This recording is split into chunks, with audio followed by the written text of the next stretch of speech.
నమస్తే. ఈరోజు నెల రోజులు నిల్వ ఉండే నూనె వంకాయ పేస్ట్ ఎలా తయారు చేసుకోవాలో చూపిస్తున్నా. ఇక్కడ నేను చూపించినట్టు వంకాయ మనం సెలెక్ట్ చేసుకున్నామంటే నూనె వంకాయ చాలా టేస్టీగా ఉంటుంది. నేను చూపించే ఈ మసాలా ఫ్రిడ్జ్లో పెట్టుకొని 6 నెలలు వాడుకోవచ్చు. చాలా ఫ్రెష్గా ఉంటుంది ఈ మసాలా. నేను మా పిల్లలకు ఇలా తయారు చేసి అబ్రాడ్కు పంపుతూ ఉంటాను. మన పిల్లల బిజీ షెడ్యూల్లో టైం సేవ్ అవుతుంది, కర్రీ ఎంజాయ్ చేస్తారు. ఈ మసాలాకు ఇంగ్రీడియంట్స్ వరుసగా ఇచ్చాను. ఈ మసాలాకు 1 డ్రాప్ వాటర్ కూడా పడదు గనక అంతా ఫ్రై చేస్తాం కనుక బయట పెట్టినా 1 నెల ఉంటుంది, ఫ్రిడ్జ్లో పెట్టుకున్నామంటే 6 నెలలు ఉంటుంది.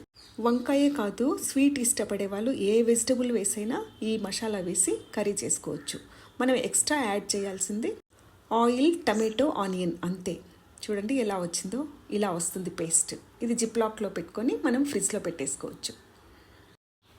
నేను ఇప్పుడు ఉప్పు, కారం, పసుపు వేస్తున్నాను కదా, అది మన టేస్ట్కి బట్టి, మన టేస్ట్ ఎలా ఉంటుంది, స్పైసీగా తింటామా కొంచెం తక్కువగా తింటామా అనే మన టేస్ట్ బట్టి ఇలా వేసుకోవాలి. చింతపండు, బెల్లం కూడా అంతే. పులుపు ఇష్టపడే వాళ్ళు ఇంకొంచెం వేసుకోవచ్చు, తీపి ఇష్టం లేని వాళ్ళు ఆ బెల్లంను స్కిప్ చేయొచ్చు. ఈ మసాలాను వంకాయే కాక ఇంకా కొన్ని వెజిటబుల్స్ కూడా వాడుకోవచ్చు. చిక్కుడుకాయలు, మట్టికాయలు, మట్టికాయ అని ఒక్కొక్క దగ్గర ఒక్కొక్కలాగా అంటారు. కర్నూలు డిస్టిక్లో మట్టికాయను చెవలకాయలు అంటారు, కడపలో మట్టికాయ అంటారు, నెల్లూరు పక్క గోరు చిక్కుడు అంటారు. ఇలాంటి వెజిటబుల్స్లో కూడా ఈ పేస్ట్ వేసేసి గ్రేవీగా చేసుకొని కర్రీ ఎంజాయ్ చేయొచ్చు. జొన్న రొట్టెలోకి, చపాతీలోకి చాలా బాగుంటుంది. చూడండి, ప్యాన్ పెట్టి ఒక 2 స్పూన్స్ నెయ్యి వేశాను. ఆ నెయ్యిలో మెంతాకు, ఫస్ట్ మెంతాకు కొంచెం చేదుగా ఉంటుంది కదా, అది ఫ్లేవర్ చాలా బాగుంటుంది కర్రీలోకి. మనకు హెల్త్ బెనిఫిట్స్ కూడా బాగుంటాయి కదా మెంతాకులో, అందుకని మెంతాకు వేశాను.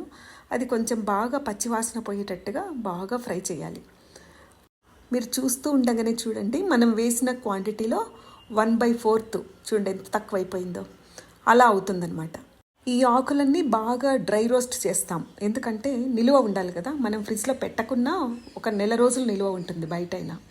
ఆ తర్వాత కొత్తిమీర కూడా బాగా ఒక 5 మినిట్స్ చిన్న ఫ్లేమ్తో అలా ఫ్రై చేస్తూ ఉండాలి. ఇదంతా ఇలా నెయ్యిలో ఫ్రై అవుతుంది కనుక చూడండి ఎంత తక్కువ క్వాంటిటీ అయిందో. చూడండి మనం ఎంత వేసామో దాంట్లో 10% కనపడుతుంది ఇప్పుడు మనకి. ఇప్పుడు మనము క్లీన్ చేసి పెట్టుకున్న అల్లం, వెల్లుల్లి దీంట్లో వేసేయాలి. అది వేసిన తర్వాత ఒక 5 మినిట్స్ అలా సన్న ఫ్లేమ్ పైన అలా మగ్గుతూ ఉంటుంది, ఎందుకంటే ఇది నిలువ ఉండాలి కనుక అన్ని పచ్చివాసన పోయేటట్టుగా అలా వేసుకోవాలి మనం. ఇంకా వేయించి పెట్టుకున్న నువ్వులు, కొబ్బరి, పల్లీలు ఇవి అన్నీ కలిపి మిక్సీ చేస్తాం. అప్పుడు ఇలా వస్తుంది మనకు మసాలా. మన మసాలా రెడీ. పిల్లల కోసం నాలాంటి మదర్స్కి ఐడియా వస్తుందనే ఉద్దేశంతో ఈ వీడియో. అందరూ బాగుండాలి, అందులో నేను ఉండాలి. Thank you for watching.